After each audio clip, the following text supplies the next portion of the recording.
يا أيها الذين آمنوا إن جاءكم فاسق بنبأ فتبينوا أن تصيبوا قوما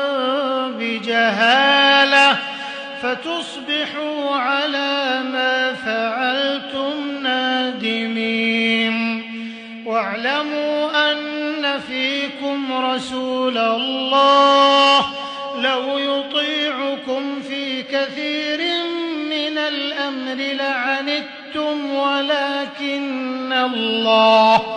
ولكن الله حبب إليكم الإيمان وزينه في قلوبكم وكره إليكم الكفر والفسوق والعصيان